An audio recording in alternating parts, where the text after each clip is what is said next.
Hey everybody, what's up, man? Dan Schneider, what's happening? Baddest bees, what's up, brother? Oh, here, I got to turn down the volume over here. There we go. There we go. There we go. There we go. How is everybody tonight? Let me get to the comments there. Just got to get stuff ready on here. So, uh, my bees were out today, everybody. It was Nature's Image. What's happening? Greg Burns. Greg, I'm debating on. I might get another package or two from you there, brother. Um, I'm thinking. I'm thinking. I may end up ordering another one or two, just instead of having to deal with them build up and then split them, et cetera, et cetera. I might just get two more. That way, I think I'd end up getting what 5 packages from you. So but yeah, I might. I've been this close, Greg. So if you see another order come through from me, buddy, that's why.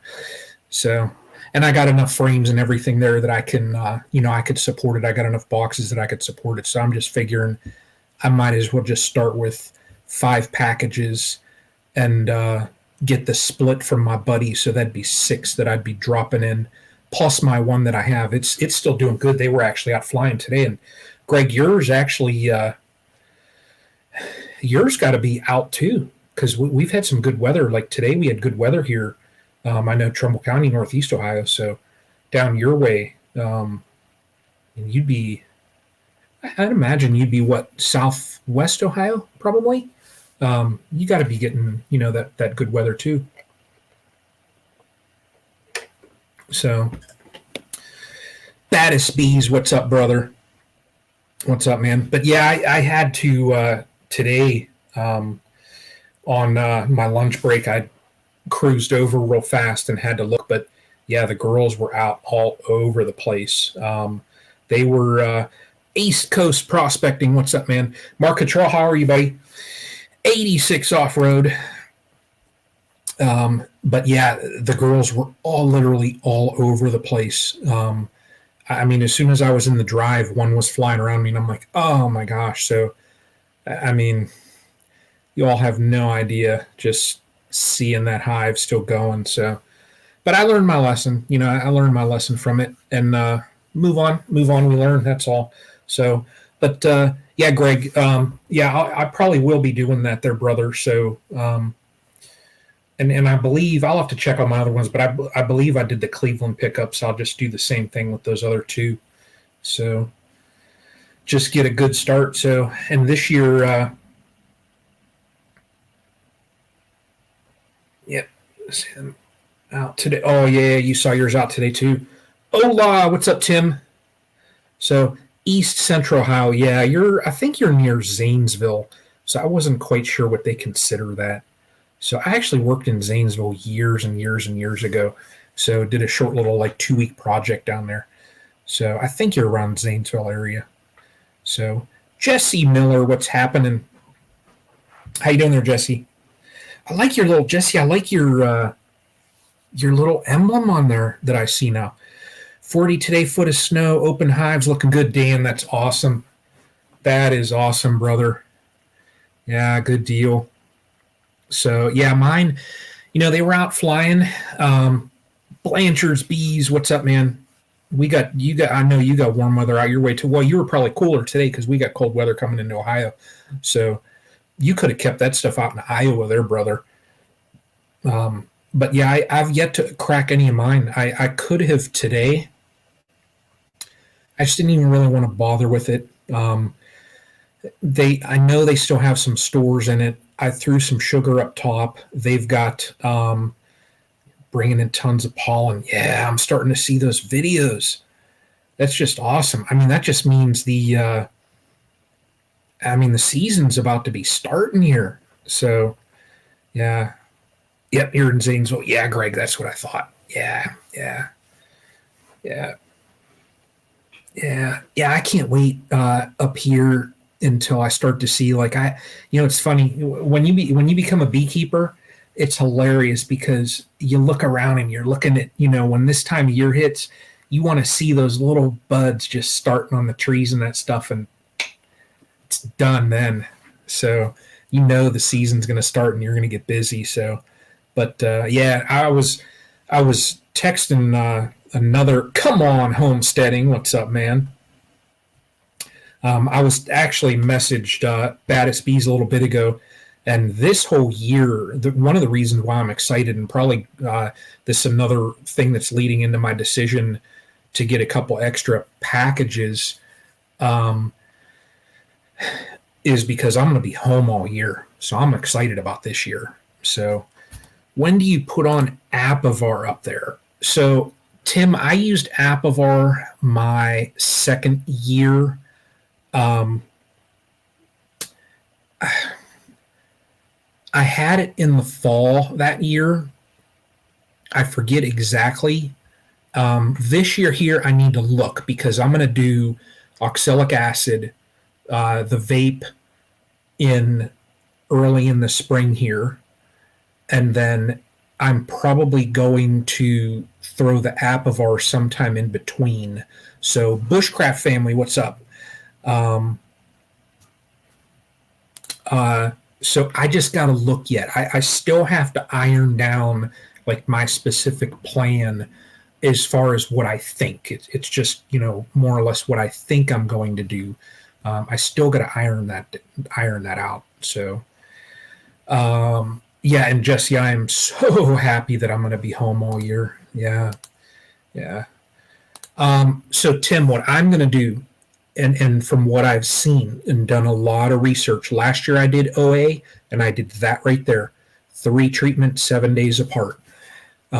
It's not enough.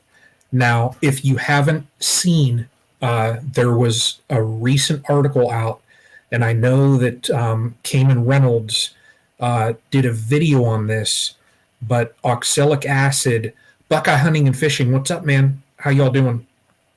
Um, Oxalic acid is now approved by the FDA to use when you have honey supers on. So that said, also that kind of opens up a little bit more.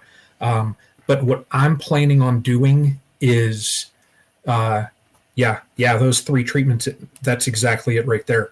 What I'm planning on doing is treatments every 3 or 4 days over like a 24, day period. I want to get 7 treatments in is what my plan is. Oh, was it EPA, not FDA? Okay. Um, Cayman suggests 5. Yeah, I've seen. So a lot of folks, what I've seen is that I've seen folks say 7. So I'm not, I'm just not like I don't have the data. Like I don't have the research to say, okay, if you do 3 treatments over this or whatever. I don't have all that data to just specifically say. But right there, with John saying too, really hard to do it. So just spoke at a conference with Randy Oliver. Here we go. He's saying that the window needs to be closer to 5 days and at higher doses than. Oh, okay. Yeah, Greg, I've heard, and I think the half-life there of the oxalic, I'm thinking, what was it, 4 or 5 days? So when you go 7 days, there's that gap in there where there's no treatment. So, and if you've got mites getting under the cappings, if you got mites getting in there and it gets capped over, you're not hitting them because the oxalic acid isn't crossing that barrier. So that shorter time frame as far as treatment, that's what, as far as what I've been reading, like what research I've seen, that's what I've seen. So yeah, I'll be curious this year. I mean, I'll be super curious on what comes out this year now that they've said that. So yeah, there you go. It seems like what, 5 days, 5 to 6 treatments. So that'd be, yeah, I mean, that'd be about right. I mean, if I was planning on 6 or 7 every every about 4 days is what my thought was. And now I'm only going to do that just because, I mean, with me being home, it's easier for me to do that. Now, last year I was traveling a lot, so it was impossible for me to stick to just every couple days to do something with the bees. It just was impossible, and sometimes I'd get home Friday night and then have to run around and do all that crap on Saturdays, and then I was leaving Sunday again, so it was just super hard. So yeah, Blanchard bees. I did mine actually. Gosh, was it last week? So, but now what I need. So if you all saw that Mighty Might vape, that vape gun that I got. What I need to do with that thing is drill a small little hole in the back of that hive and not even mess with the front of the hive. Just throw, something over the front of it just to cover the holes up. And I forget who it was. Maybe Rodney, somebody that had said, just mentioned in a comment just to use like a golf tee and just plug up that hole with a golf tee, and when you're going to treat them, pop that golf tee out, put in that little nozzle, treat them, move on to the next one. So that's probably what I'm going to do. I'm probably going to hit them with the OA. So Greg, so that's a very good question. Last year I did not do any washes. So prior years, Muddy Boots, what's up, man? Prior years, I did formic. And with the formic, I would just look at my bottom boards and just judge from the drop. I never did alcohol washes. I've learned my lesson. So I'm a little wiser now moving into this next year. I know that's definitely why I had my losses is last year I didn't manage like I should have, but lesson learned.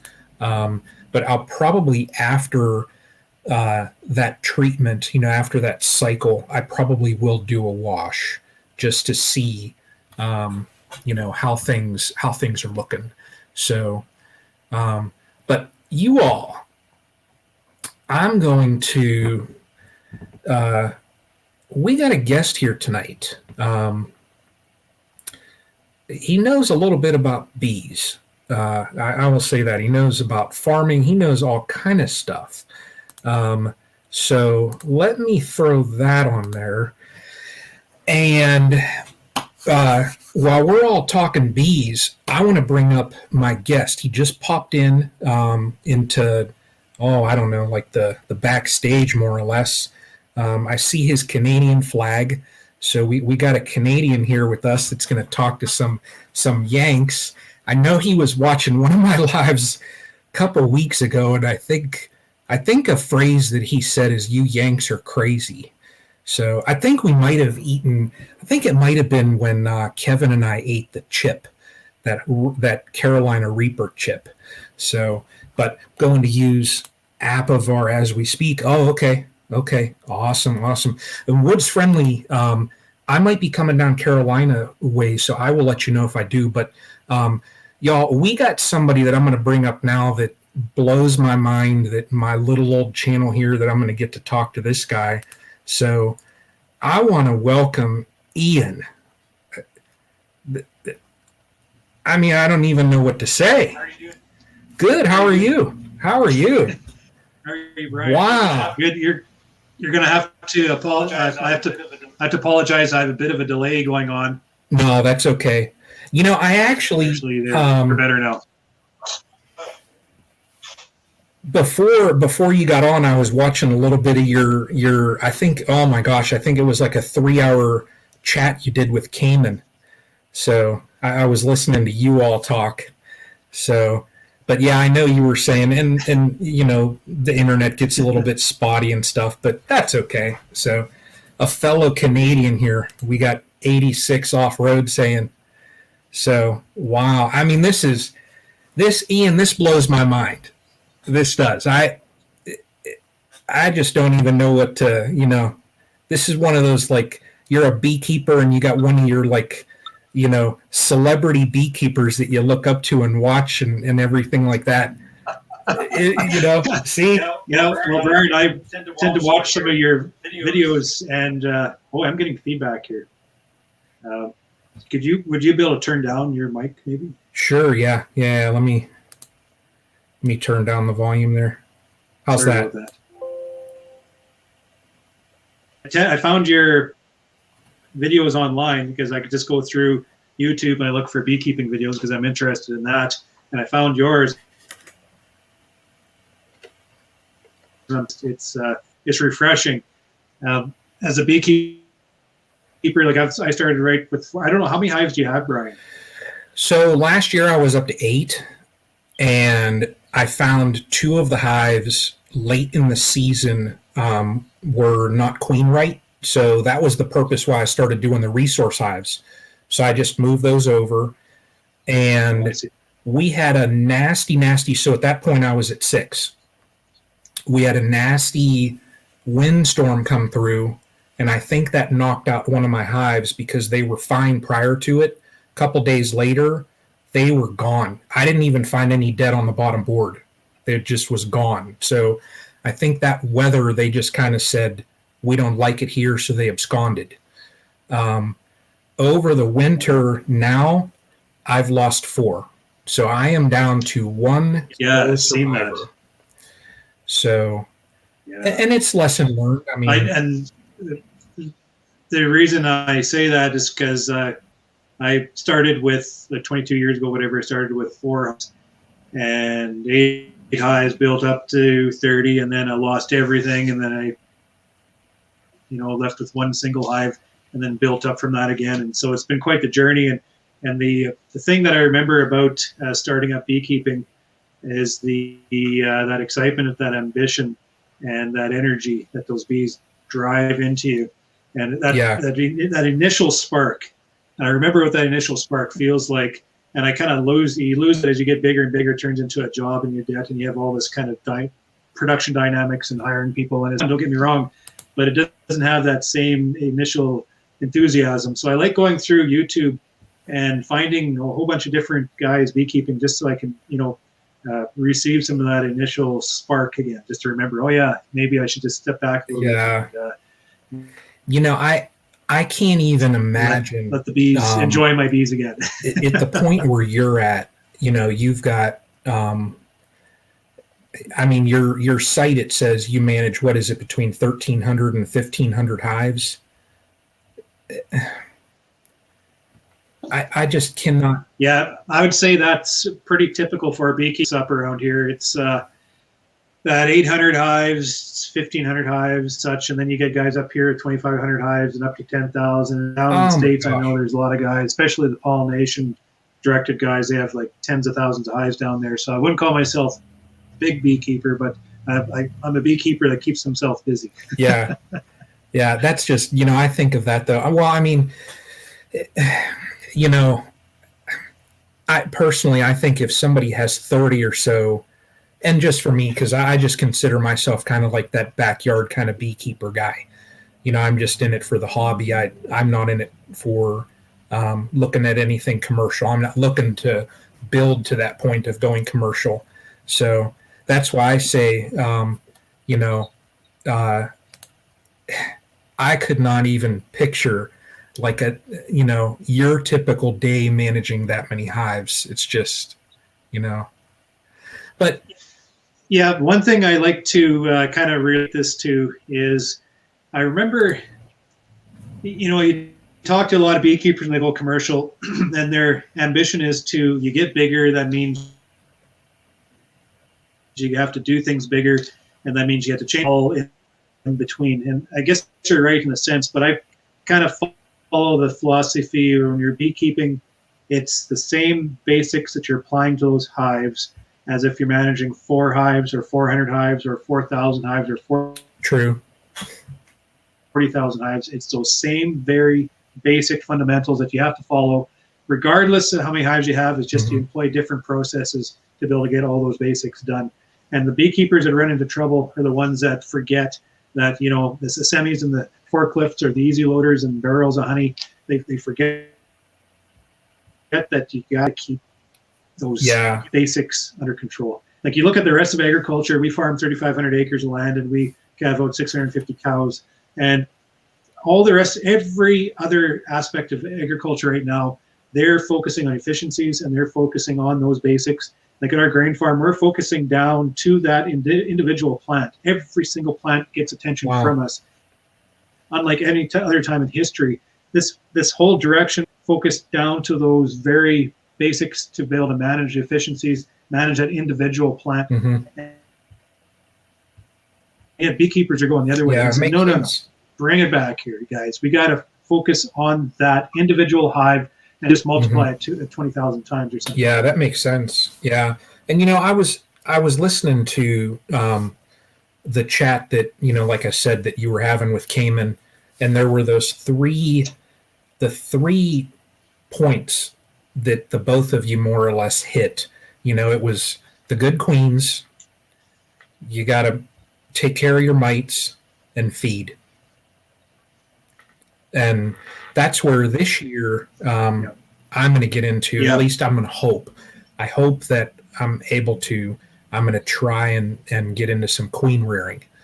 So it just depends on, my stock. If I don't have the population to do it, I'm just not going to do it because I don't want to pump out, if I've got lousy queens, what good is it going to do me? So if I've got to wait a year, I wait a year. Yeah.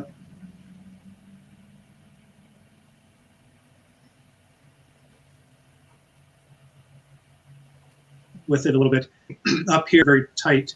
And am I coming through proper, Brian? I'm not sure if my internet. Yeah, there's a delay every once in a while, but it's okay. It's fine. Okay. I'll carry on. When I first got in, Canada generally imports our queens because our season's so tight and we can't produce those early queens needed for the splits. So I was focused on, I built my operation moving in the direction of raising bees and then importing them.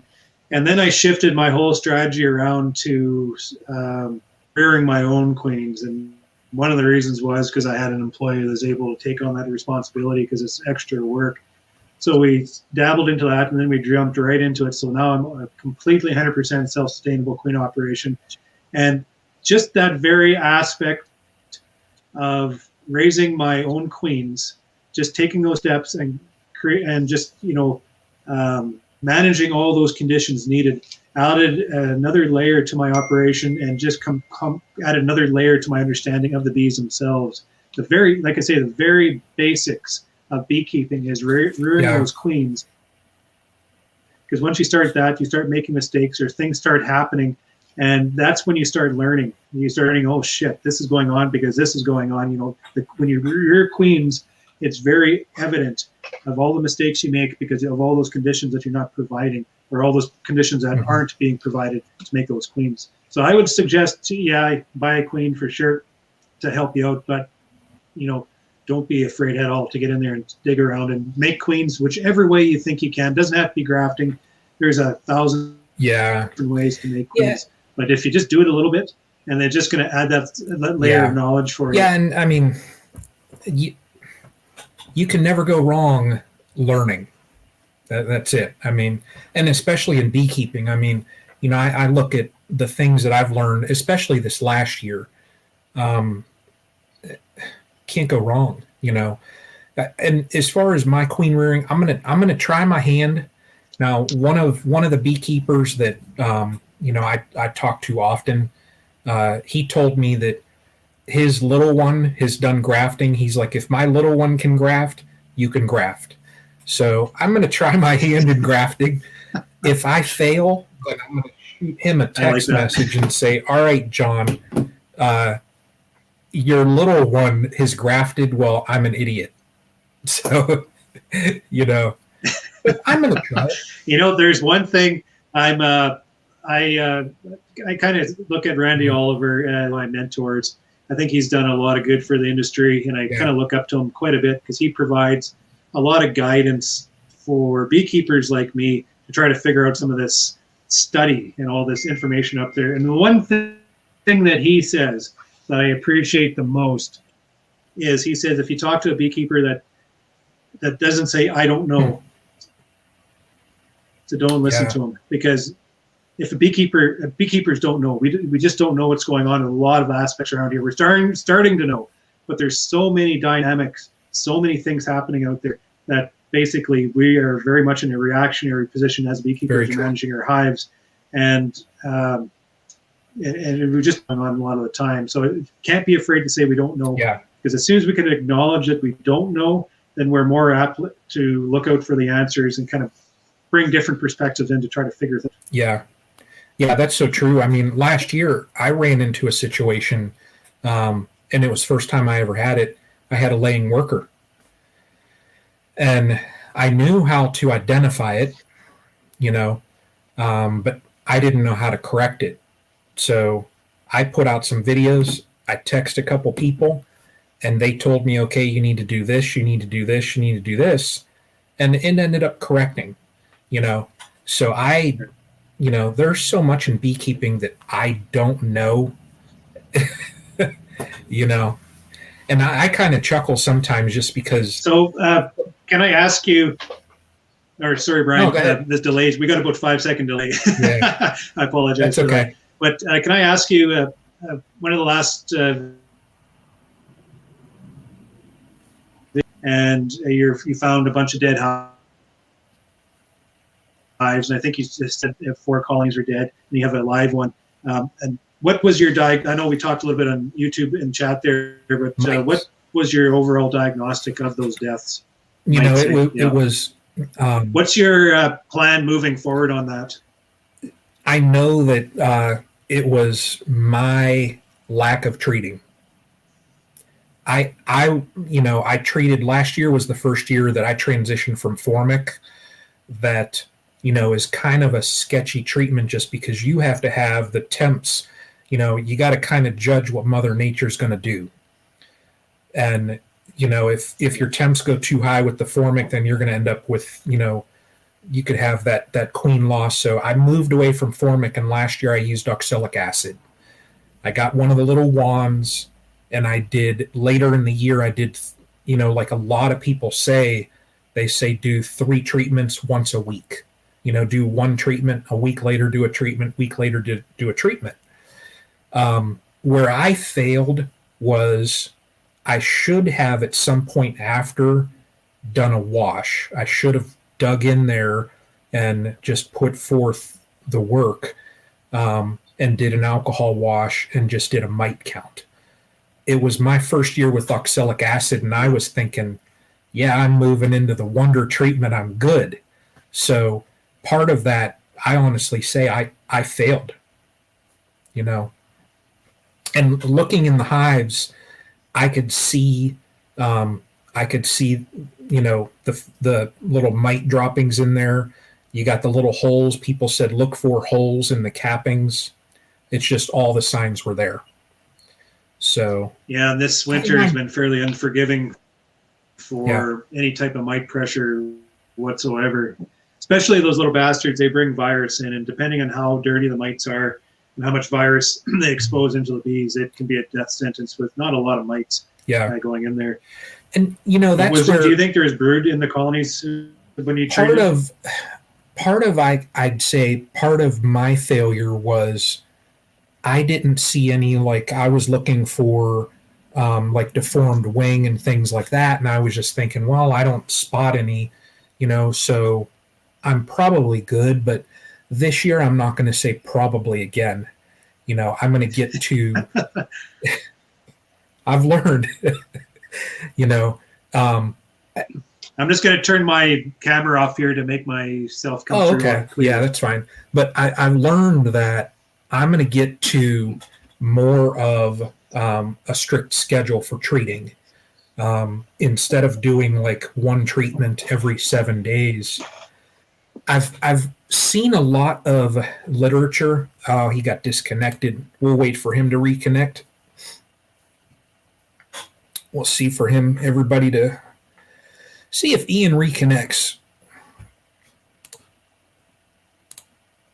Neil, what's up, buddy? What's up, man?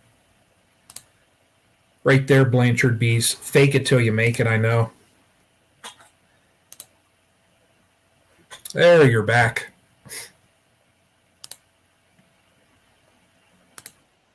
Okay, sorry about No, that. that's I'm on okay. a different camera.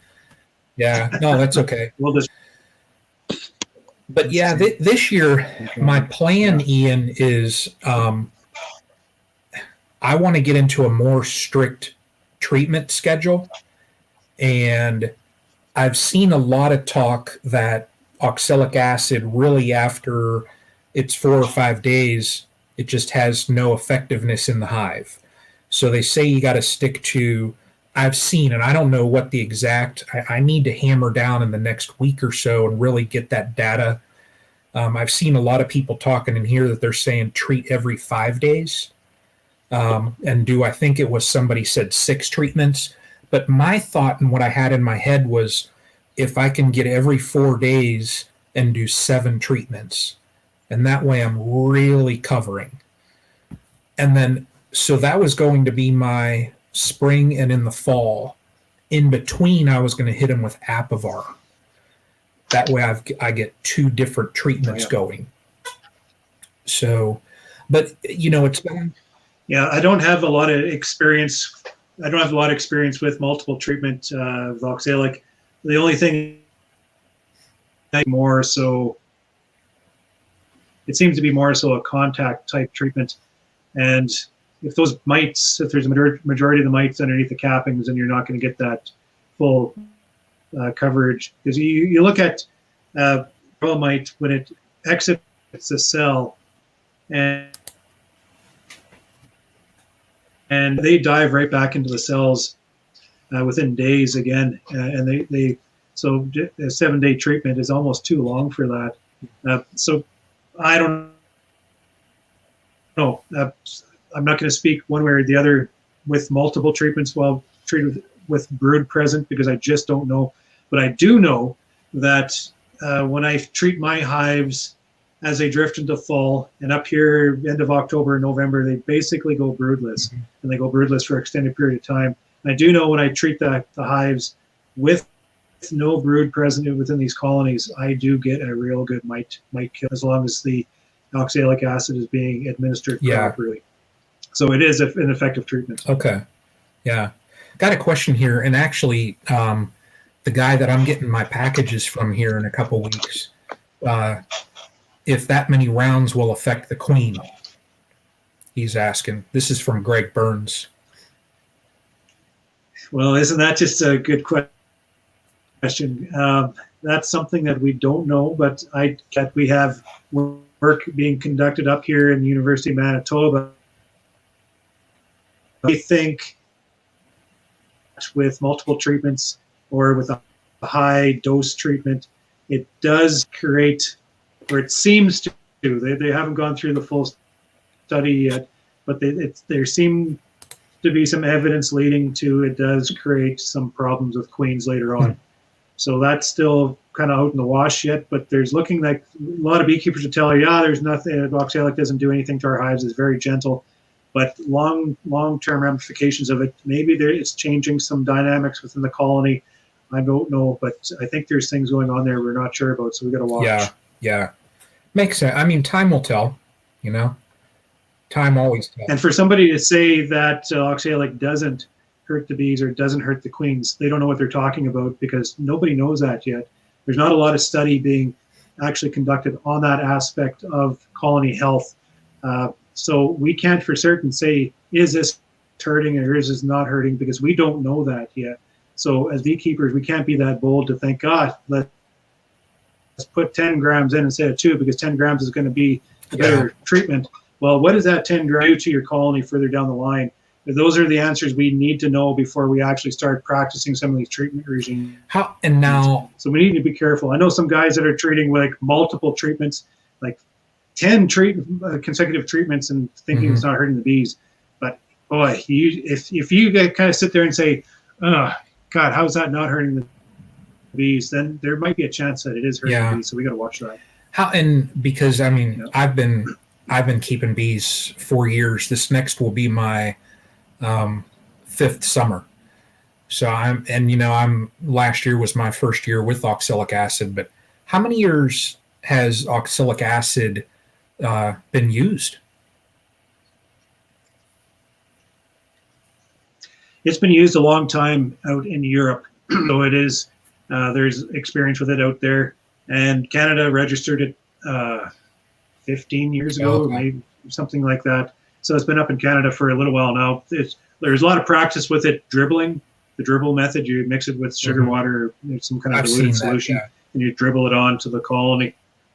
That works very well, except in up here when we want to target that colony late in the season where it's broodless, just before we put them away for winter, 2.5 months, we find that dribble method is really hard on the bees just to winter. So we've kind of shifted towards more of a vaporizing type practice, and it's hit and miss depending on if the conditions are right. But it seems to be doing it seems to be easier on the hives as they winter as compared to dribbling the oxalic acid on them before we put them into winter. Okay. Another Canadian here. Let's see here. Does Ian have experience using HopGuard? Seen him use Apivar, but have been reading of people having issues with its low dose. So do you have any? I don't have experience with HopGuard. I know a few guys that have been kind of dabbling around with it just to see if it works or not. I don't know, man. I've never used it myself. I guess we'll see. Just Apivar, and it still seems to be effective. Apivar has like a 3.3% amitraz concentration on it, and it's like a 45-day exposure. And it has been working for me. There's complaints all across the country about it not working as effectively. So I think that maybe there's some tolerance being built up with the mites. But I will tell you one thing. A few years ago, I was treating with Apivar primarily. And my mites were starting to get out of control on me, and I didn't know what to do. So the beekeeper close to me here, he had one of those oxalic acid cannons, one of those great big bazooka-looking things. And I used that fall. I did a little bit of a trial. I left one colony out that wasn't treated with this big cannon because I wasn't sure if I was going to treat my whole apiary with this cannon, if I was just going to gas them and kill everything. So I needed to know what was going on. So I left a control yard. So anyways, I gassed my whole haze with oxalic acid vapor with that cannon. That following spring, I run about 10% loss, but my colonies are in terrible shape just because of the mite exposure in the fall, I think, because there's some lingering virus on them. 10% loss there. That control yard I put in, but I didn't throw oxalic acid on them. The control yard had 75% outright loss, and later on in the spring, it pretty much lost them all.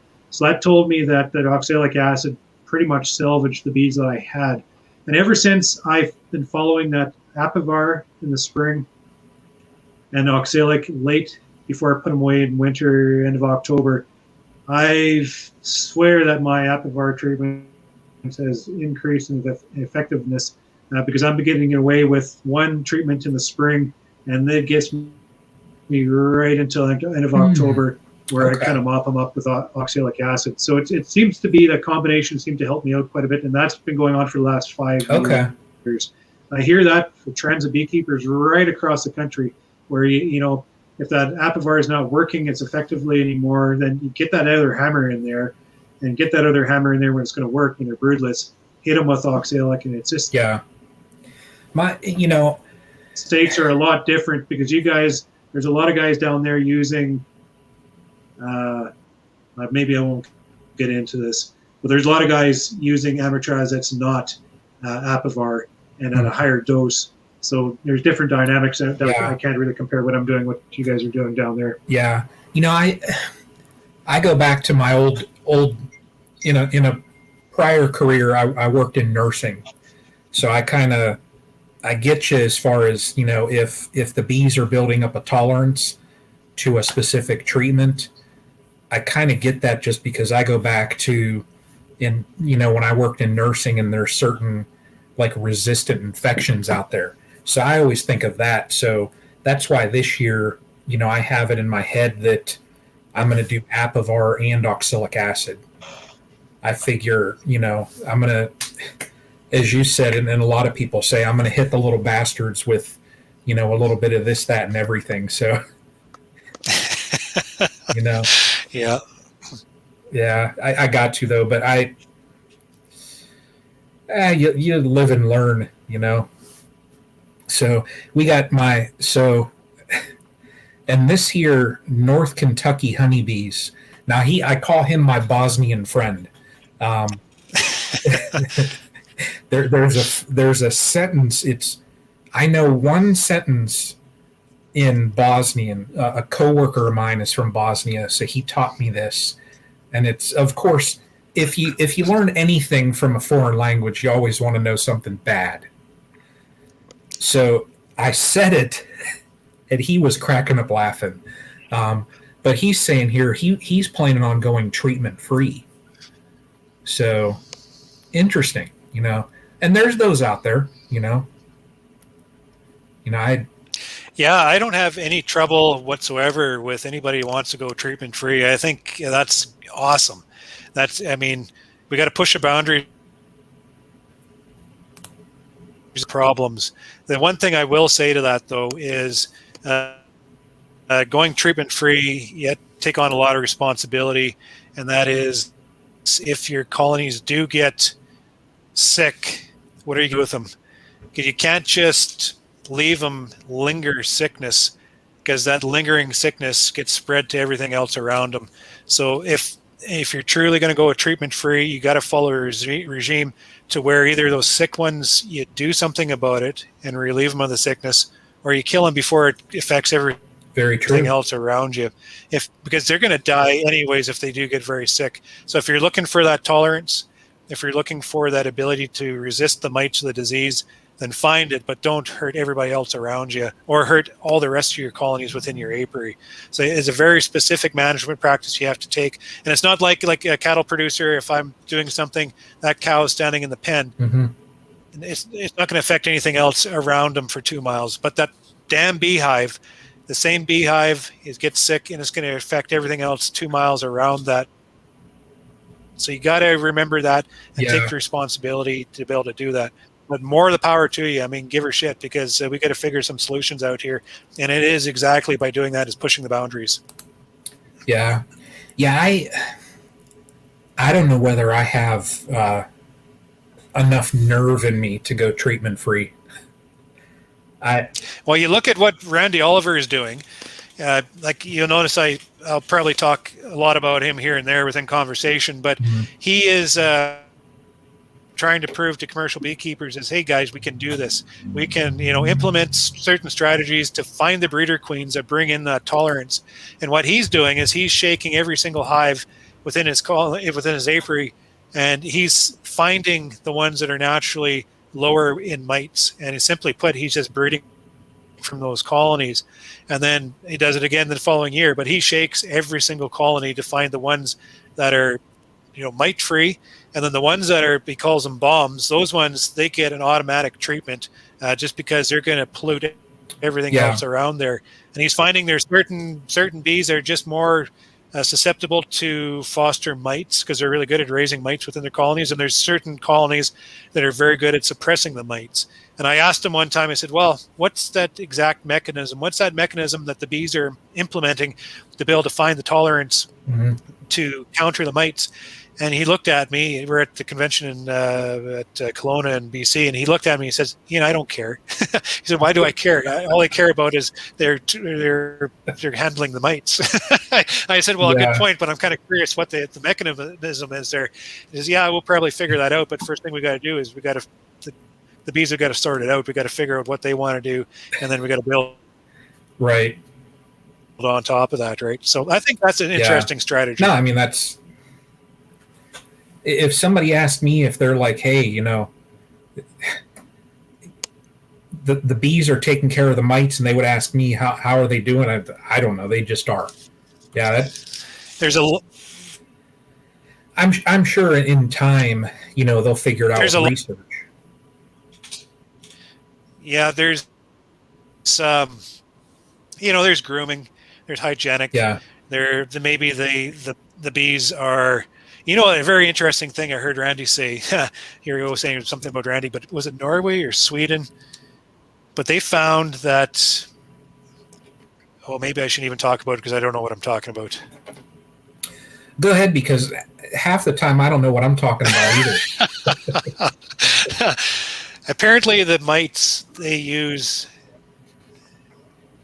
the bees themselves to kind of they use the bees' proteins to be able to develop themselves, and they found, oh man, I hardly know what I'm talking about to be able to convey this, but they found that the bees were preventing the mites from extracting the certain proteins and interrupting the development of the mite so they couldn't follow through in their development of themselves. And I thought, boy, that is something I've Yeah. never heard before. And I shouldn't be saying this on a Well, I love YouTube. behind that is there's a lot of different. Oh, there, I'm back. There's maybe the point I should be making, even though I don't know what I'm talking about, but there's a lot of different mechanisms out there that either the bees are employing or other senses of nature are employing that we have no idea, that we maybe haven't even found it yet. And maybe it's an aligning of all those certain conditions that are helping the bees manage those certain characteristics. And so we have a lot to learn, a lot to study. And the more we investigate, the more we look, and the more of the guys that are going on to these, not treatment-free, but responsibly looking towards managing their hives in the treatment-free sense and actually looking to see what's going on, the more we can figure out, maybe we'll be able to implement this on a larger scale. So that's what I'll say on that. Yeah. Right here. My Bosnian YouTube's great for this. We learn from each other. Yeah, we do learn from each other. Now, I love YouTube and Google, though, also because Google tells me that I'm a French model. I had to throw that in there. But no, I think like right now where we're at is, I mean, bees have been around for, oh gosh, thousands and thousands of years. And they've managed themselves without us, But now where we're at, I think with a lot of the technology that's out there, I think it'll help, So I'll be curious. And the latest news that I heard about oxalic acid, it's approved to use with honey supers now. So I think next 10 years will be interesting to see everything that's coming out and just different techniques, different treatments. I hope in the next 10 years that, we'd see something to happen with the mites. Cause I mean, when I started, that was just, it was drilled in my head as a backyard beekeeper, got to take care of the mites, So, Yeah, I keep hearing the oxalic acid approved with honey supers on, and I think guys have to be careful that you have to make sure that you're using an oxalic acid that has been approved for use. You can't just pick off the oxalic acid wood bleach off the shelf of the hardware store. Yeah. Beekeepers have to be careful because different products for different purposes. And because there's oxalic acid on the shelf in a hardware store, doesn't mean it's the same as what's going to be provided to you as an approved product for bee use. That's very true. To be used for certain purposes, and to put that into a hive that wasn't originally designed to be put into a hive could cause potential issue with contamination of your product or even hurting your colonies. Mm-hmm. So guys have got to be careful. They understand exactly. And I think some of that approval is hinged on some of the work that Randy's doing with that slower release oxalic acid treatment, where you're putting it in a controlled medium into the colony in a controlled fashion and having it released and target the mites in a controlled manner. So it's not like, I don't think it's meant for, you look at some of these Russian YouTubers and they have this big, almost like a flamethrower full of oxalic, blasting it into their colonies. They're like, wow, that's definitely is Russian. But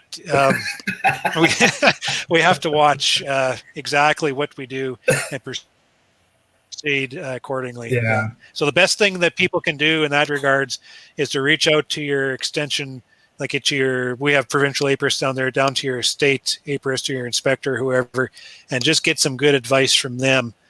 Okay, how should I proceed? And they'll tell you the bare bones of it. Yeah. Yeah. My area, we have one good club in my area, but they're super busy. They have 150 people that show up for like a 1 hour meeting, hour and a half meeting. So for you to get that's awesome. time and talk to anybody, it's difficult, because those that have been, those that are the seasoned beekeepers, they're just swamped. So it's very difficult. Another club in the area, when I very first started, I went to a meeting and they spoke for the entire hour. This was in January. So, and I was looking to get, had the packages ordered. So I was getting them in April, and I was looking to spend a good 3 months to learn. They spent the entire meeting talking about developing a website. And I raised my hand and I said, are you guys going to talk about bees? And they said, well, it's the winter. Once we get into the spring, we'll talk about bee stuff. And I thought, that was my reaction. I thought, so I never went back. Yeah. My county inspector, so last year was the first year that I ever got inspected. I went 3 years, no inspection. And I found out from the guy last year, the prior guy was basically filling out the documents and sending them into the state. So he was getting paid for doing nothing. And they found out, they pressed charges on him and all that. And so the inspector that came last year had not even taken the courses, to really be an inspector. He got appointed the position and he was in the process. So when he came to my place and I had like my resource hives, the double nukes and that, he had never seen them. He said, let's take a look at your 10 frames first. And I said, oh, that's a resource hive. And he said, well, I've never seen one of those. So I spent more time in show and tell than really him looking at stuff. So my area is just, I wished that I had a seasoned mentor right in my area that I could buddy up with, and we could go and dig in hives so I could learn. But I don't have that in my area. So unfortunately, so yeah. But I mean, that's why I come on here though too, and I watch you. I watch a lot of people. So and it is the community on here too. I love the communities within YouTube though, because there's the beekeeping community. I talk to, gosh, I mean, there's a couple of us that we text all the time, and I get pictures of bees flying. So I love that. I do. Yeah, that's one thing about social media is exactly that. Is it like our industry is very small. All web here, we can kind of reach out to everybody all around the world in a sense, and just bring everybody together to a common discussion or something like that. Or we can find that demographic that we fit best, and we can fall into those little clubs, I guess, or groups, and discuss. And that, I think that's a huge resource for the beekeeping industry, just providing more perspective and more knowledge, more whatever you want to call it, just more outreach, more connection with other beekeepers. And I think that's really important. Yeah, definitely. Yeah. I mean, like I said last year when I ran into the issue with my one hive, it was other beekeepers on here that helped me correct it, So what is now, this is your fellow Canadian here asking another. When you used to use imported queens, did you ever try, and I can't even, Carpathian queens from the Ukraine? I have never heard of them. No, our ability to import queens is extremely restricted, and that's restricted to a few outfits in California, Hawaii, and New Zealand. And actually, they've just opened, I do believe, unless the paperwork hasn't gone through yet, but they were talking about allowing us to bring in queens from Ukraine, which would be more so a buckfast type of type B, and maybe Italy. But yeah, we're very. When I was this was probably when I was in about 8 years ago, 10 years ago, I was bringing in from Oliveras and Strachan and Kona and yeah, those type of outfits. Yeah. Fosters. I ordered good queens. It's just they're not so. There's one thing about queen rearing too, which I found that once you get into it and once you follow through with it, that you start finding that you start breeding queens that not only suit your specific environment, but also the type of bees that I have. And by going through my selection process, I'm selecting out those queens that can tolerate all my bad management. So I'm just, the whole queen breeding regime kind of follows complete circle, and it provides you with all those advantages that you're looking for within your operation. Yeah. Where you're importing queens from halfway across the world, you're importing just the general basics of what beekeepers want. Those breeders are rearing queens that are broody, because if you have a broody hive that explodes in growth, that's going to make a happy beekeeper. So they're going to be broody. They're going to, when you put a little bit of feed onto them, they're going to spark up just like that. And that's what beekeepers want. But then, there's those aspects and wintering ability and all this, being able to maintain themselves through transit, all these generalized things. But there's always a flip side on that. And that's that they're not really adapted or conditioned to exactly what you want going on within your apiary. Mm-hmm. Yeah. So some of those characteristics, like a really broody bee, I'm not really looking for that within my apiary, because up here it's a little cooler, and I want my bees to be a little more reflective to that cool nature and be more conservative. So my bees tend to be naturally, as I've selected my queens, they've been selecting more of a darker bee, like a black bee, so I get more black bees in.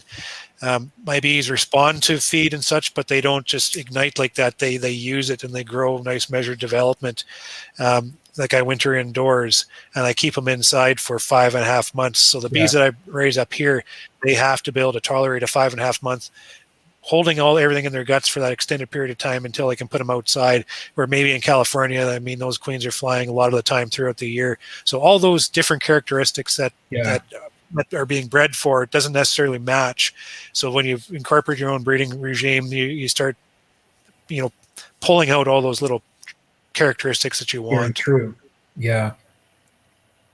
No, that's a good point there. Yeah. What? Now it's my Bosnian buddy again. What type of bees do you have now? So, who knows? What I started with was Carniolan and Italian. That's what come up from California and Hawaii. And New Zealand. I brought some Carniolians in from New Zealand. So that's pretty much the base stock I was pulling from. And then there's a whole Saskatraz project going on up in Saskatchewan that I support, so bringing those genetics in. And I'm not exactly sure what they've brought in there. There could be Russian influence. I'm not sure. I shouldn't even said that because I don't know. But they've been bringing genetics in to help with their breeding project. But what I can say is my bees have progressively got darker. So typically a darker bee reflects more on that Carniolan type, German type bee. I had one hive, and me with the names. So it was the hive that, my mom would help with periodically. When they swarmed, and the new queen, the daughter that was in that hive, was solid black. And prior to that, nice. The queen, it was just that regular old, whatever color you want to say honeybees are. But then when I saw that queen, I thought, where in the heck did she come from? and I tell you, was the most beautiful bee that I saw. And then I noticed over the course of the summer, some of the black stripings, and some of them were almost solid black, but now she's gone, and I'm like, oh man. But yeah, that bee, um, I mean, I loved that bee. Yeah. Yeah, one of my original breeder queens, I have to say. Actually, I got to run here. I'll give you about 3 more minutes, but I got to run.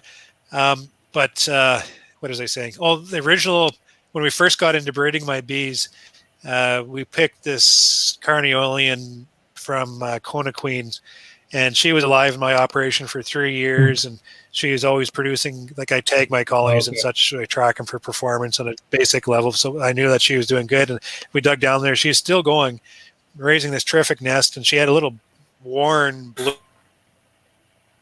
blue dot on her back.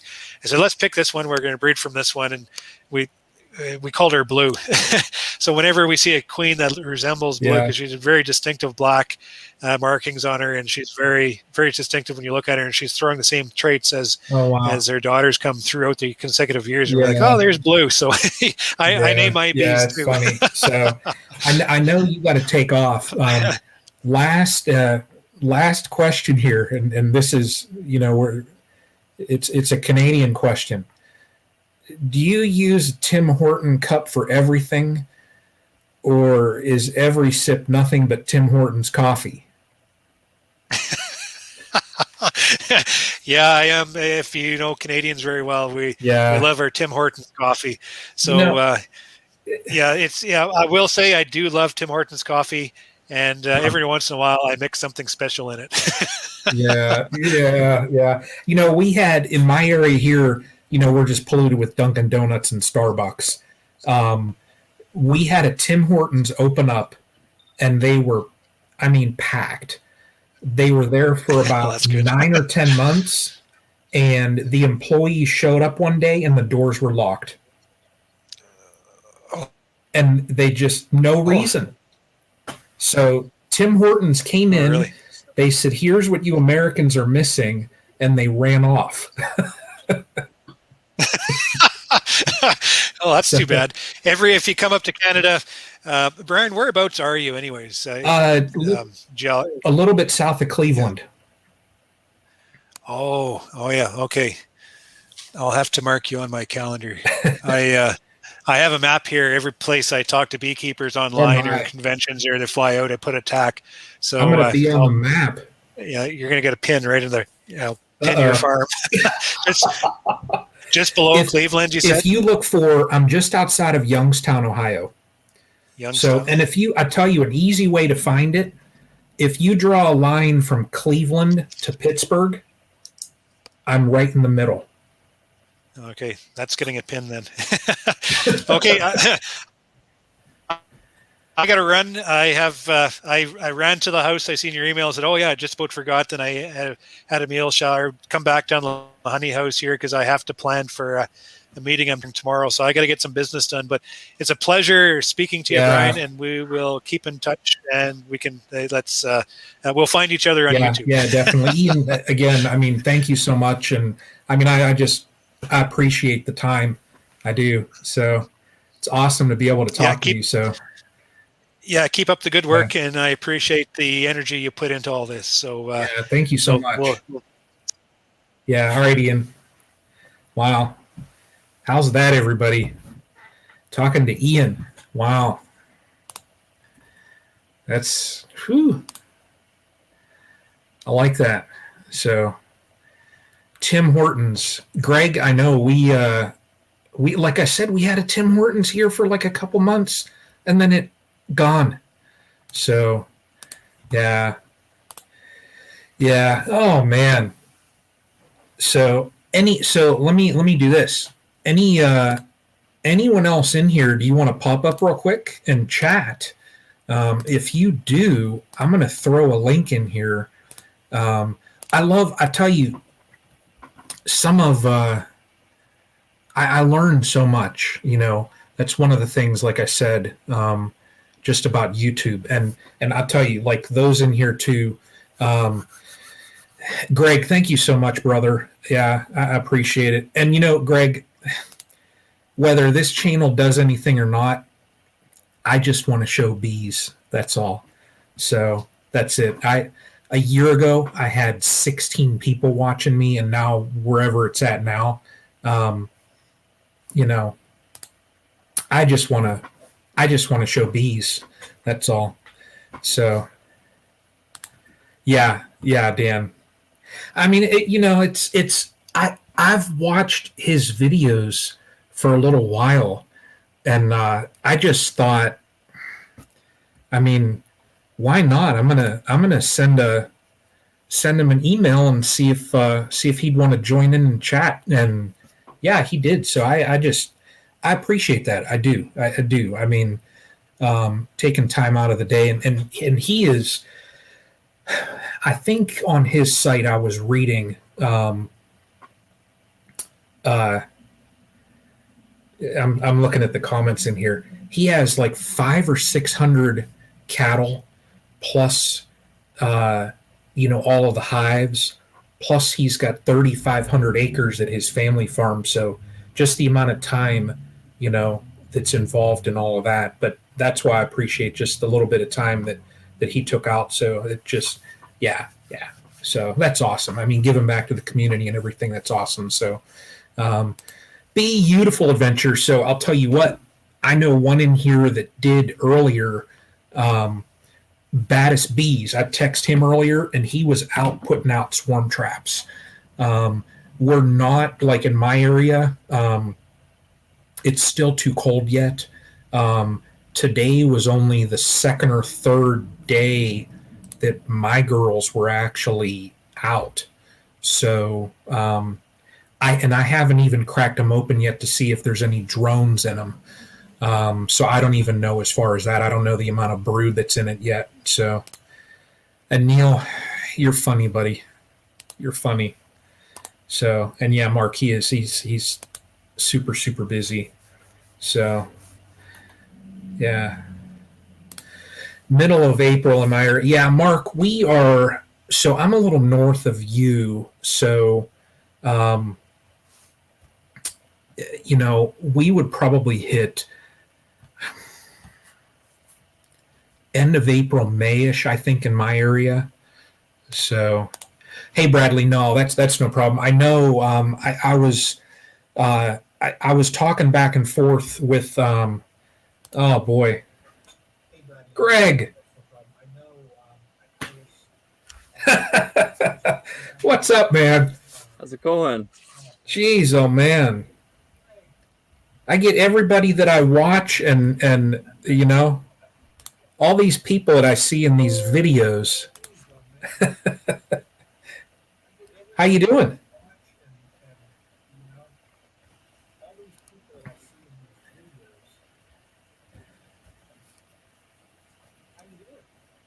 I'm doing good. Let me figure.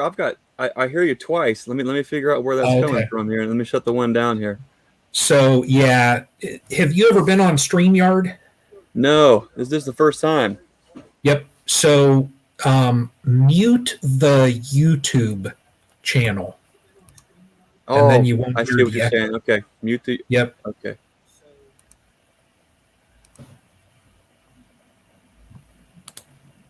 Okay, that's better. Okay. There you go. Blanchard Bees, if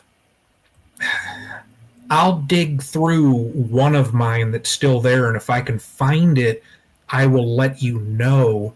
And then I'll just, if you need it packaged a certain way that, I mean, of course you don't want her smushed.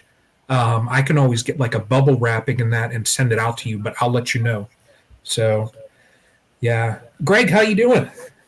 Pretty good. That was really cool. You had Stepler on there. He's such a cool dude, and talk about a humble, down-to-earth guy. Take the time to, sit down and talk with us. That's great, isn't it? Yeah, like I said, I just sent an email out, and I honest, I just expected with his schedule for him to, more or less say, hey, I'd love to, but, my schedule is just so packed. But yeah, he's like, I'd love to. So, and it was funny, the first time that I saw him watching my channel, it was in a live, and I was talking about him, and I didn't realize he was in the chat. And then somebody was like, Ian's in your chat, Brian. And I was just like, but it blew my mind. So, but yeah, it is. I mean, I appreciate somebody that's just, humble like that. It's easier for us to put guys that are successful up on a pedestal, and they still remember what it was like to be us, and they're still no different. They just have all the responsibilities that we don't have yet, but they're still no different. They still want to reach out and be a part of the community, and that's it. They're still good dude. No matter if they're still good guys. It's great to be able to pick their brains and talk to them, because it gives us a little bit of inspiration too, and a little bit of motivation, and makes us feel like there's somebody out there listening who has our back. And that's important too. Yeah. You know who else I sent him a message, and he's also in Ohio. And he said that he's super busy right now. He said when his schedule fits, he'd love to, because he said it would be his first live stream he's ever done. And do you know who it is? I bet I know who it is, and all you have to do is bribe him with a glazed donut and a cup of coffee. If his first name starts with a J, yeah. Yep. A glazed donut and a cup of coffee, and you'll get him. I bet. I just have a hunch. He's a good dude. He's a real good dude. I'm going to tell him that. Yeah, no, he messaged me back, and he said, yeah, I messaged him, and I said, hey, this is, Castle Hives, and he said, I know who you are. I follow you. And I see, just trying to get some live streams together and chat bees and stuff. And he said, well, I would be nervous doing that because I've never done one. And I'm thinking, that kind of, to me, I just thought he's got to be a down to earth dude so yeah, I was laughing at that though, but whenever his schedule fits, we'll see. So yeah, let me see here. Let me type in his name there we go. Yeah. I've seen your name around since I started keeping bees also. Wasn't on the back of truck stop doors, I hope. No. Looking good. On Facebook stuff, Ohio beekeepers and different sites like that. So yeah. So this is cool also to chat to you. I mean, and then I started getting involved. I mean, I saw you in the Fat Bee Man. So that's you just gotta get going and put your name out there, and just do the best you can, work with integrity and be humble and just keep doing the best. I mean, everybody just wants to do the best they can with their bees, and we're all at learning on our own little journey there, so it's just keep after it, keep meeting folks. I just met with some other beekeepers. There's some pretty cool stuff coming up, but what I've learned is when you have that calling, or you have that spark, you just keep digging in and you keep doing the work, and doors just keep opening, and things happen out of the blue that feel like it's coincidental. But I don't really believe in coincidences. Something are meant to be, and you have to put yourself out there, and then it just one thing after another, doors open. But if you wouldn't have reached out and emailed Mr. Sepler to get on the show here, I mean, he maybe he wouldn't have. And so all they can say is no, and they say, hey, there's a guy who's trying. There's worse things to be known for. Yeah. No, and that's very true. Yeah. I tell you, like I said earlier too, I probably am going to get another 2 packages from you. Okay. I just got thinking, I'm like, why am I even going to mess around when I know I want 10 hives? Why am I going to mess around getting 3 packages in just one split when I can get like 5 and that way I can really focus on building them That's and not. You've nailed it. A lot of us. I mean, I need to put some videos together myself, but we've had a few winters in a row to where you start to think, okay, I kind of have an idea of what winter's going to do, and then you plan accordingly. And Mhm. I've got a really bad habit of running my yard really thin, making a lot of splits to get nukes and queens and things out. And then sometimes you end up at the end of the year with not a lot of bees as far as size of each colony. And this year was brutal. Right now it's so wild out there. I was out today. I saw bees flying, but I know I'm going to have some losses and some pretty big Yeah, losses. But it's when you gamble big and do those splits and try to get everything broke out, banking on 80% to come through the winter. Sometimes that doesn't what happen. You have to rebuild and kind of go from there. But if I've learned anything, it sounds like you've learned that too, or are starting to, is you got to get those resource hives built, and then yeah, use the resource hives as your jumping off point.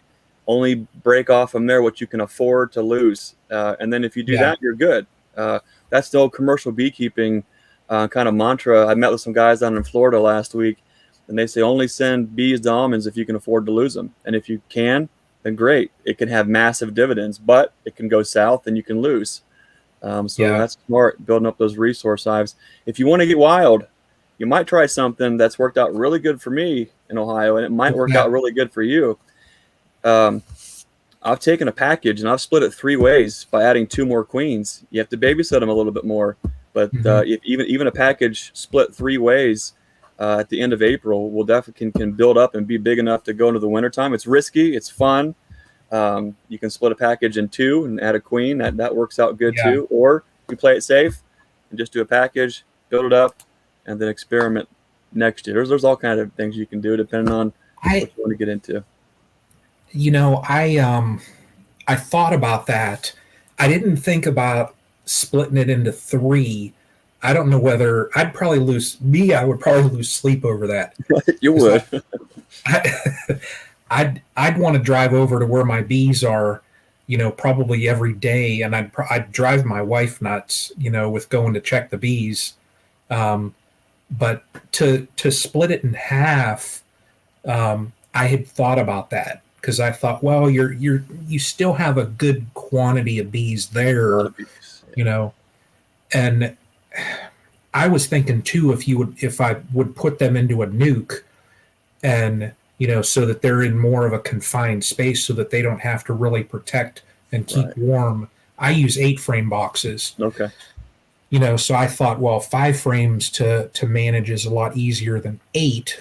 Sure is. So That's what I go. All I the package we start off, everything's in fives, 5 frame mediums, 5 frame deeps, and then we'll get mhm, them up 2 or 3 boxes tall, and then I'll break them down into like 8 frame deeps or 8 frame mediums, and then add that next mhm, box on top.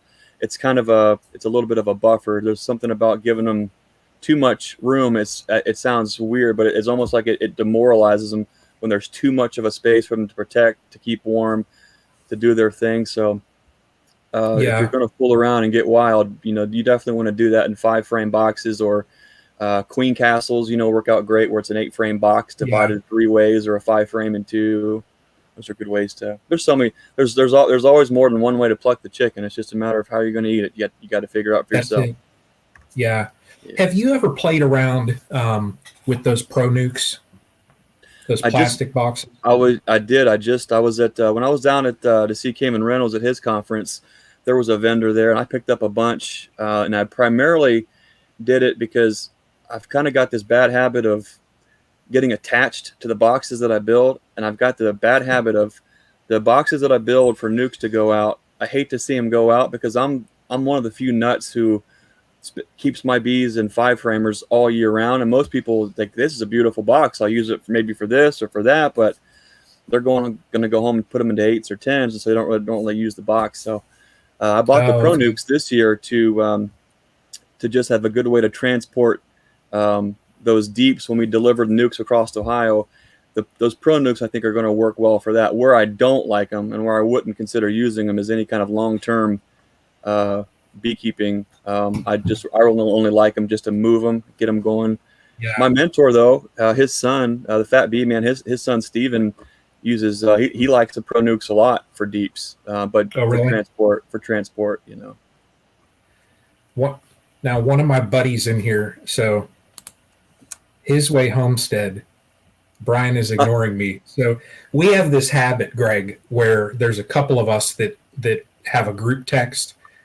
Okay. When someone's doing a live stream, you see what I get? I'm getting beep. Oh, you're getting blown up.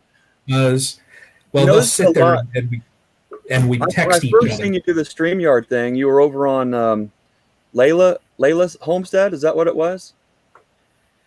Or you were a guest on, I think it was was it Layla or Lala homestead? Lala Farm.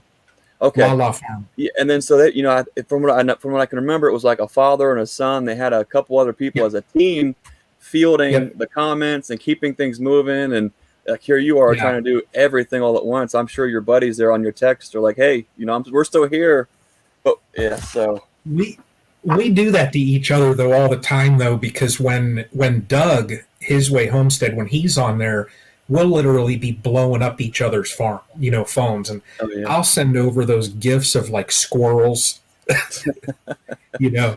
Kevin, another guy on here, just nonstop. We just text each other, and he'll sit there and you see, what it's really getting the person because they'll look over.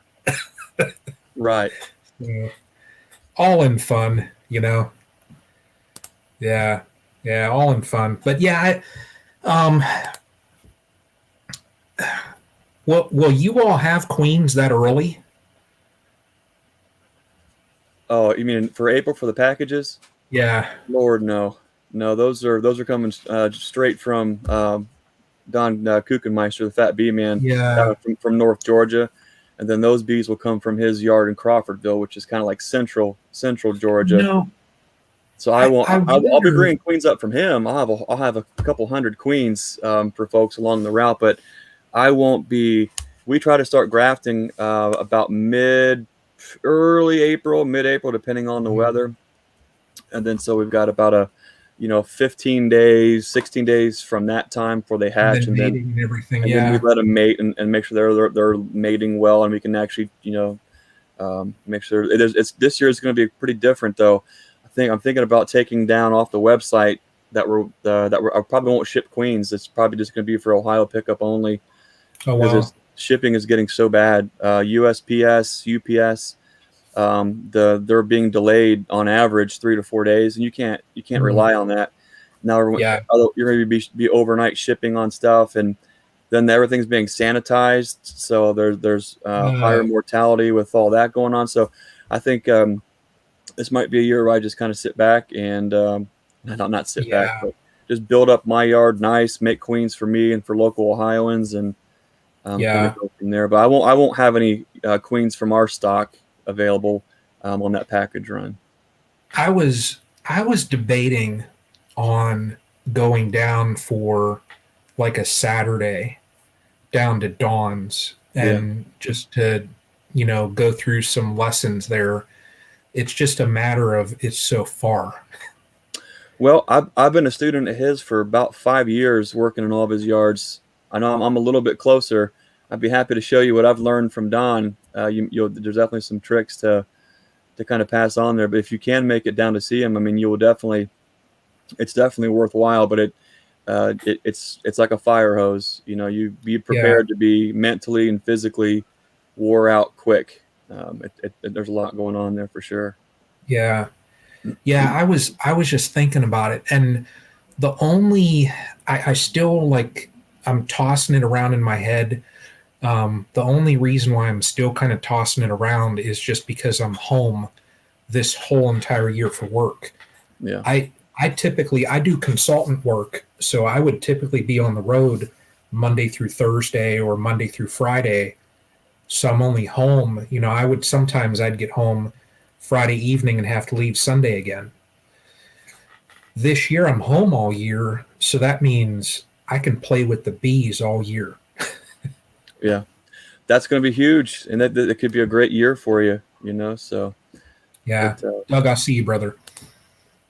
Yeah. No, I have you ever had someone come down to your place? Oh, we have folks here learning all the time. Yep, there's always, yeah, I mean, one of the things that we offer to all of our folks who buy packages or queens or nukes is they kind of, if they want to come stop out and learn hands-on, we're all about that. There's nothing to hide. It's completely transparent. Yeah. We're kind of subscribed to the be the lighthouse, be the change. We want to pass on that torch to folks. We are first and foremost to say we are no experts. We don't know it all. I like to show what we've done wrong than what we're doing right, because what we're doing right seems to be highly contextual, but what we've done wrong is pretty obvious, especially if we've done it for a few years in a row. So we always have folks here helping out, learning, those kind of things. So definitely, holler back when you want to come out there. Yeah. Yeah, I will. My Bosnian buddy here, how many hives do you have? It depends. We usually run, I can't really manage more than about 106 is about the number where I have to stop right now. Just because I do have I'm self-employed and have been for a long time. So I've got another business that keeps me moving pretty good. But we have 7 kids, and they're all getting older, and they're all taking on new aspects of building frames and boxes and painting and keeping the buckets filled and things like that. So it's, as you know, we're progressing, trying to find ways to make more out of that. But about 106 is about where it starts to go downhill for me. So we're trying to this year, I don't know, probably it will depend on how we come out of winter. 106 is a number of colonies that we run up through probably maybe June or July, and then I'll just start selling off nukes and selling off queens, and then it just starts getting smaller and smaller and smaller. And it's no problem to turn 8 hives into 50 same year, or 12 into 60 or 70 if you know just a couple of the little basic things about making bees. So my one that I have, if that hive lasts through March, then I'll probably pretty much say, okay, I got some work here to do. But I can always, when I get those packages too, I know that it's the nature of the bees that they'll want to swarm. So I can always keep an eye, and when those cells start, that's what I was going to say. Yeah, you want to, and so that hive you're talking about, is she a second-year queen or is she a third-year queen? She's got a green dot, so that'd be what, a 19. So is she on plastic or wax? The plastic, the black. I use black plastic foundation. Black plastic, okay. So you could still make the splits just by moving the frames, but one benefit of using all wax is you can just cut those cells out and go to town and make a bunch of queens off of her. But you might think about, here's what I'm just going to throw it out there. What you might think about doing is throwing a drone frame, a green frame, in with her in the spring.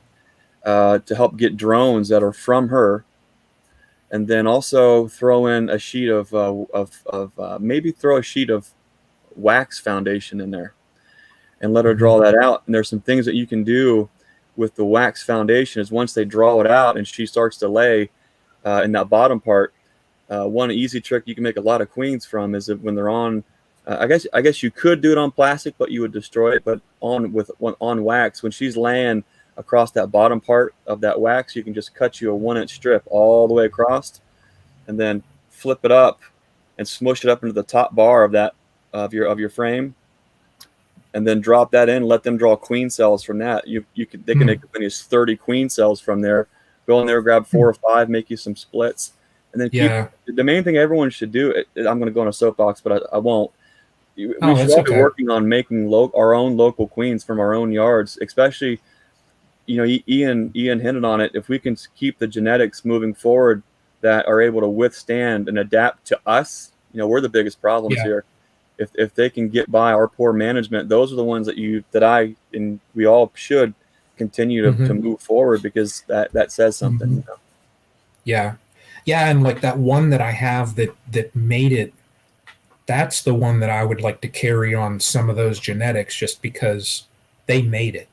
So, there's got to be something with them. Now, I probably hear, you know, when I can, I'll probably do a wash just to see where my mite count is.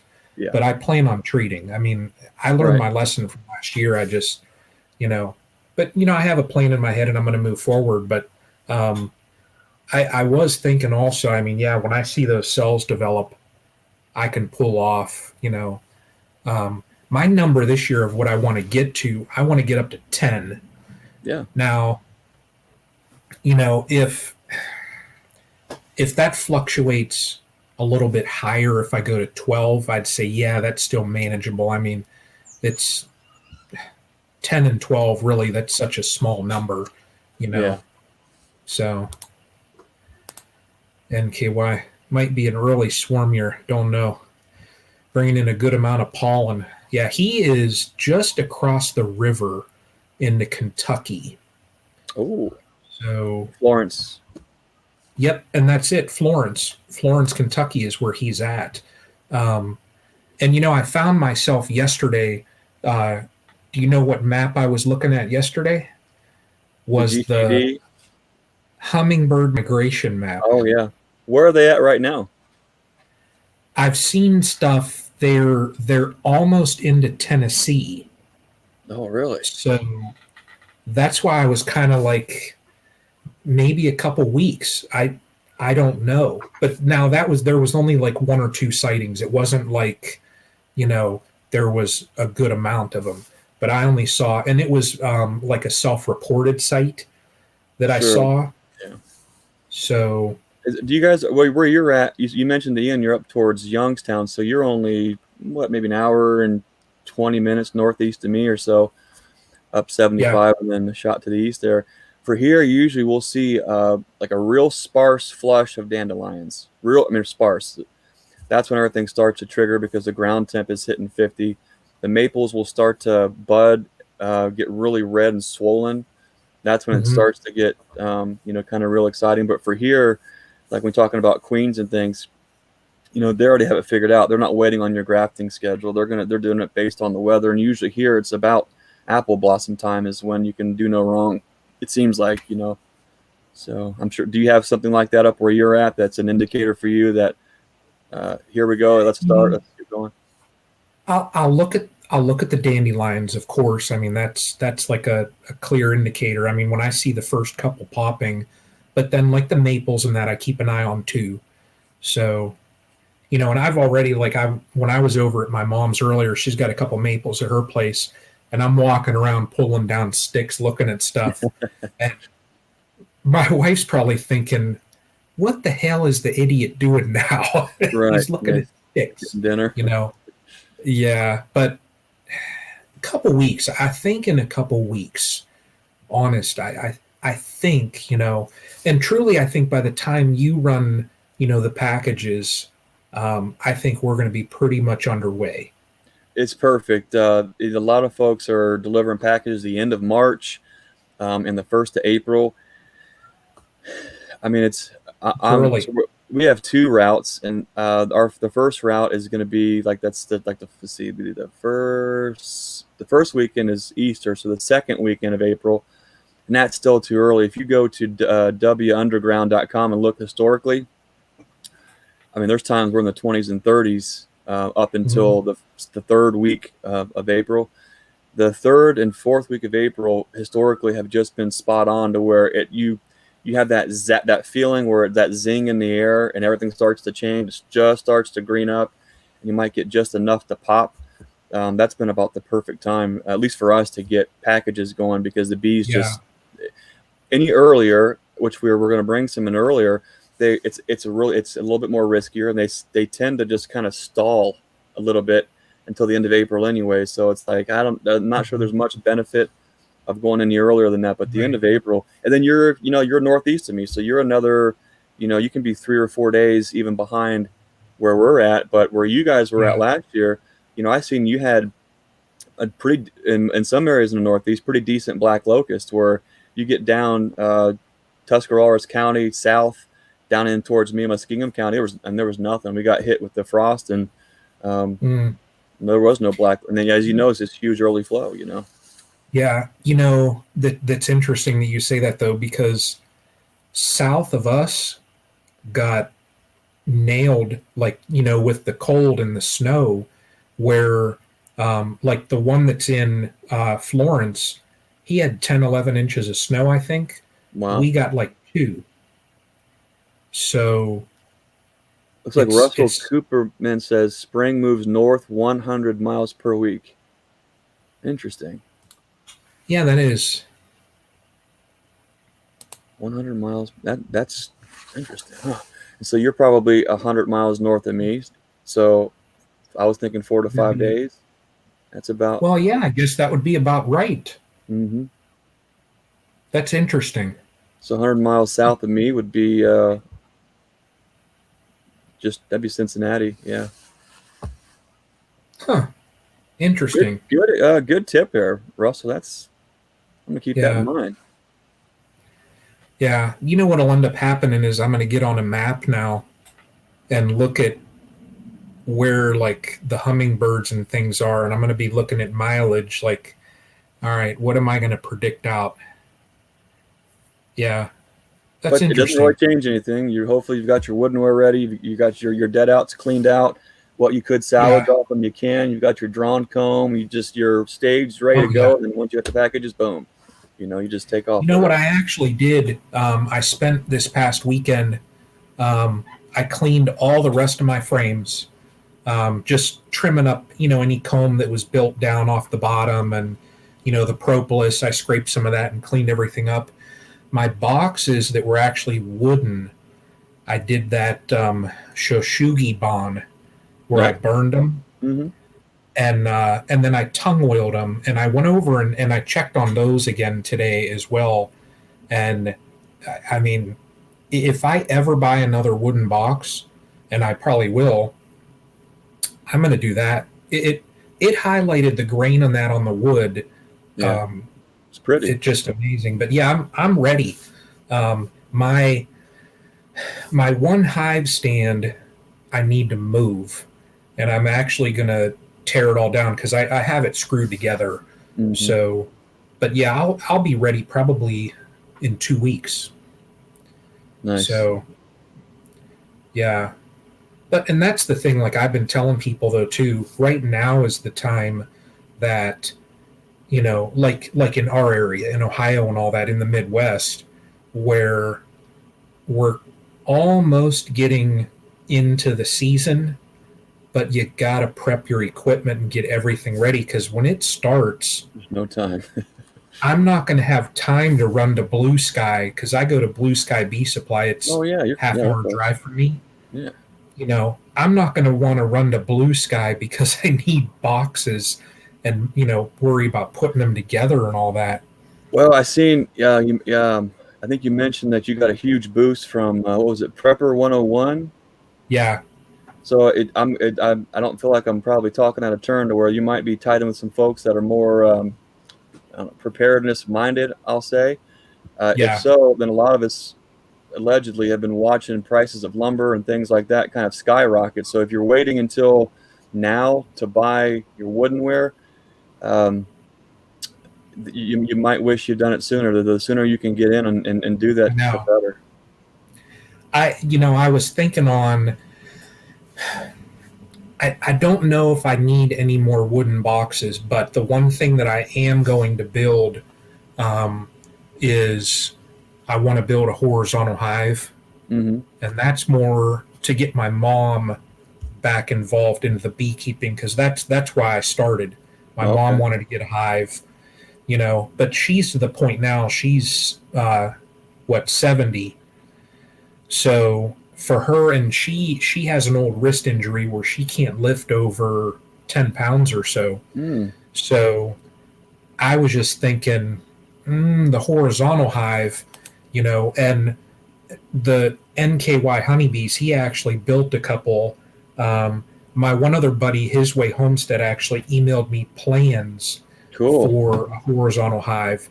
So I was thinking on going this weekend to get the little bit of lumber to build that. Right. But the price of wood. That's why I'm moving that hive stand that I have, just because I don't want to go buy anymore. It's so pricey. It's before all this kind of happened. My wife said, if we buy a sawmill, you could build me the little barn for the cows. And this was probably, man, when was this? Probably, well, I guess I bought it.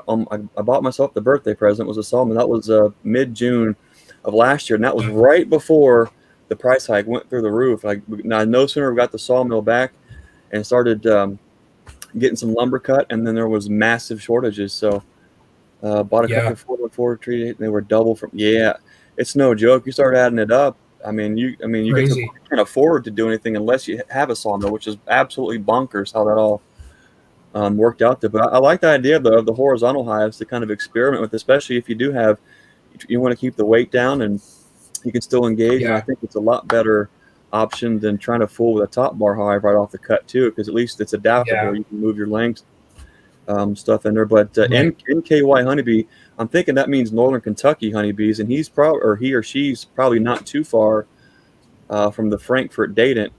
So he or her is probably in tune with the prices there. And anywhere you go, it's I think Man Lake's set out their blaster prices for a 10 frame deep now is $19. I mean, it's getting up there. You almost have to afford. You have to learn how to make things on the cheap to keep doing it. So I tell you, and you know what? I went out and got.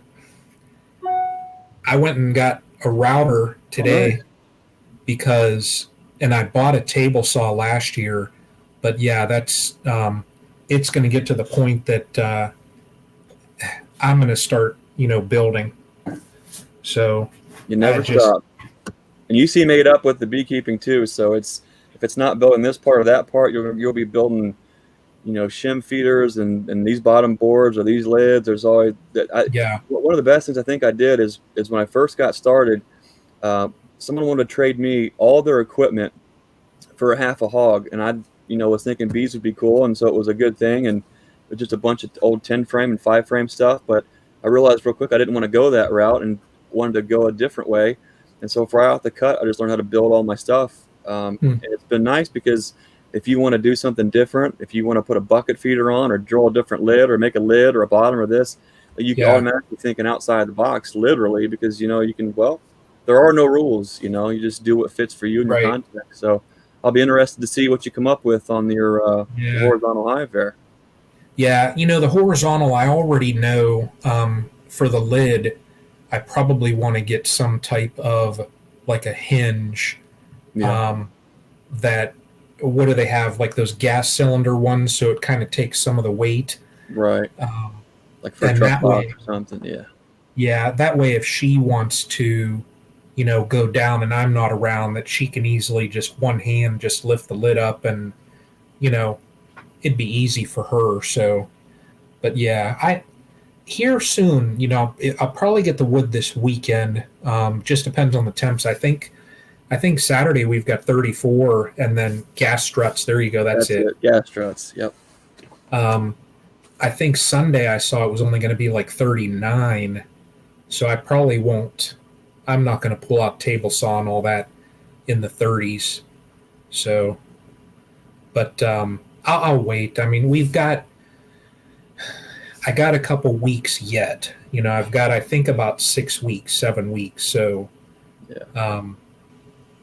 there's enough time. Good to stay on it, though. Get on it. Get it done early. It's better to have time to get caught up on something else other than be 2 or 3 o'clock in the morning before you're expecting bees, getting all your stuff. That's an accident that's happened. Let's see. I cut that finger off doing just that, and barely got it put back together, and just better planning. Table saws and being tired and building boxes. It's not a good combination. Right. Yeah, that combination's not. It's not good. Yeah.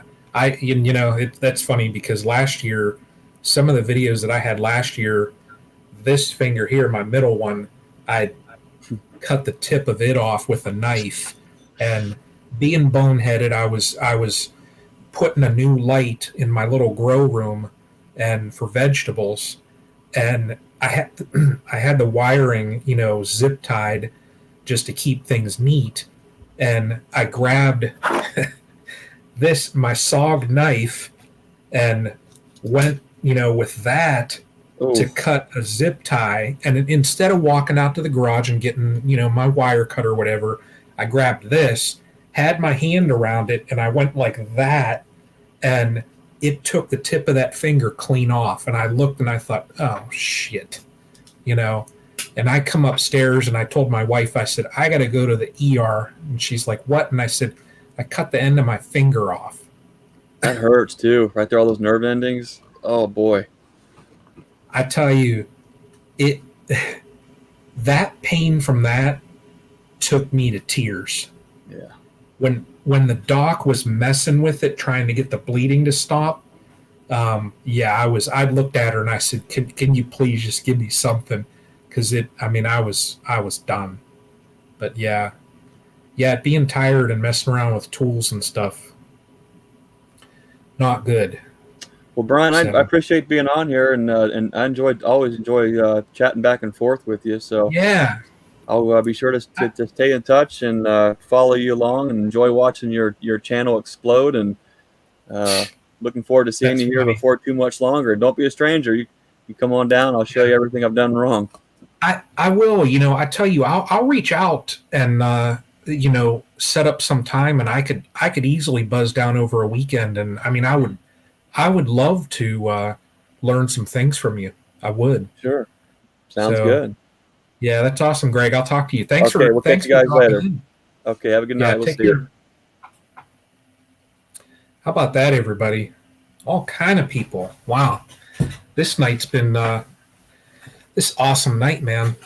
So, and what did I see? What did I see? A nail. Plant 20 fruit trees, 6 foot, 20 maybe. Oh my gosh, dang bees! You planted all those for the bees. Oh my gosh, wow, wow. Wickershire project, Billy. Your video for John, Will It Grow? Buddy, I lost it. I lost it.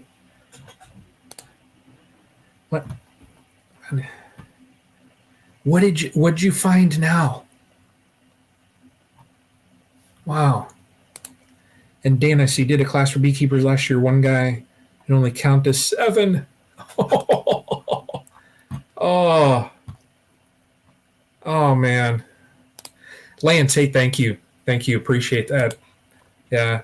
This night, yeah, like I said, I was I can't thank again, Ian popping in. Love just picking his brain and talking to him. That was awesome. And Greg, I actually I've kind of followed Greg for a couple years. So to talk to him also is very cool. And if I can go down and learn some things from him, that's going to be just so awesome. So, but yeah, this is, I'm going to be up half the night just thinking about this live stream. This is crazy, y'all.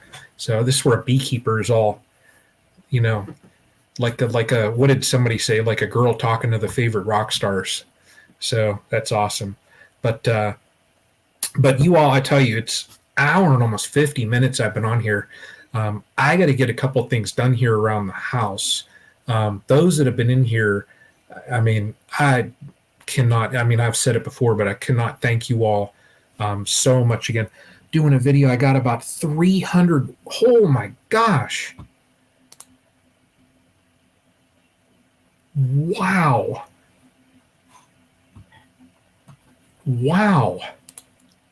That is insane. Wow. That is crazy. Billy, that is it right there. Hands-on is, now you can definitely go out and get some books. I think, what is it? The Beekeeping for Dummies is one that a lot of people talk about. But if you can get your feet wet, you looking at a book, I can pick up a book and I'm looking in that book, and I need to send you a picture. Yeah, okay. Billy, I can look in a book and see, okay, this looks like this and that looks like this. But would you rather have a paper book there, or would you rather be holding a frame of bees and actually seeing it and learning their behavior and things like that? So I suggest to everybody that if you're going to start beekeeping, find a local mentor, someone close to you that will let you, even when they're doing hive inspections, go over and get your feet wet and start looking. If they're one like me, you see me in the middle of the summertime, I have shorts and a t-shirt and my veil on. Best thing that I suggest, full suit up. Wear a jacket, be protected. That way, if the hive is a little hot one day, and by hot I'm meaning like temperament, it feet wet is for duck lovers, finger sticky is for beekeepers. That's funny. If the hive is a little hot, you don't want to let your nerves get you too.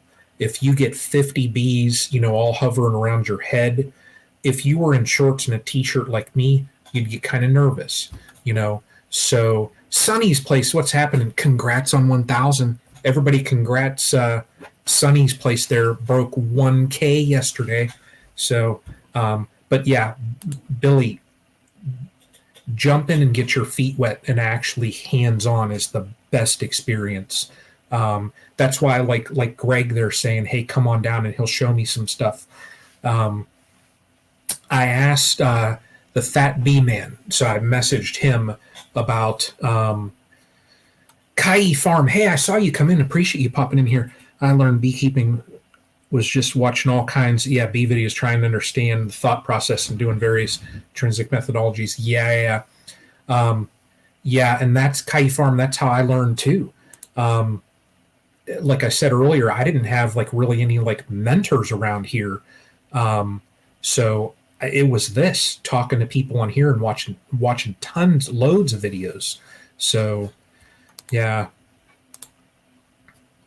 it's been three months since I got mine. I've started wearing no protective gear, but I keep the veil close. Yeah, Bradley, I have it it almost looks like a safari hat with that little veil that slips over it. I always at least wear that because I've been tagged under the eye. I got tagged right on the bridge of the nose one time. So regardless, I always wear a veil. So, but hey, y'all, I will be right back in 1 second.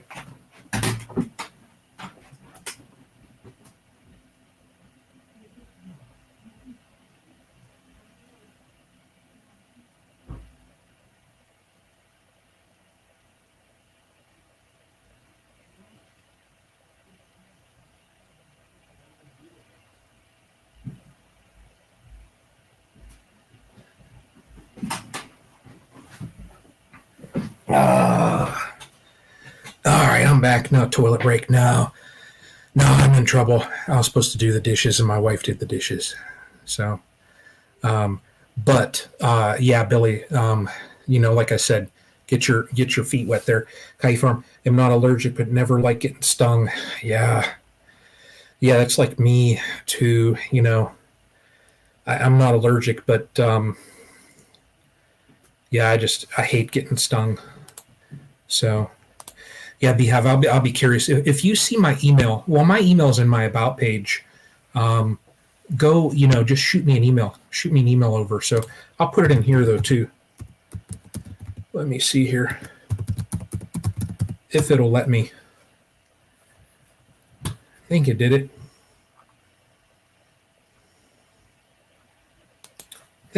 Might have held it. I don't know. Yeah, there we go. It popped in there. Okay. Yeah, shoot me an email. So, but everybody, you all take care though. This is going on almost 2 hours. This chat tonight, I gotta let all this info sink in. So, but again, appreciate all the support from everybody.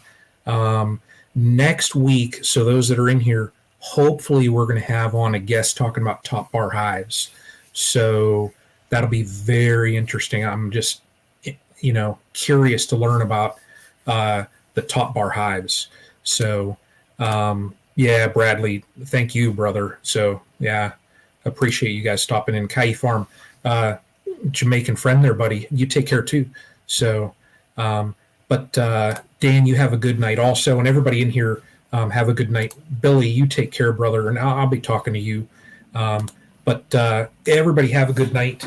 And until the next one, I know this Saturday, do a little live. I'll probably, well, depending on the time, if people want to pop into that. So Beehive, if you want to pop up in that on Saturday, we'll just do a panel kind of talk. Next Wednesday, like I said, we'll have top bar discussion. So that'll be very, very cool. And that's probably going to be Pine City Apiary. Paul is going to join on in.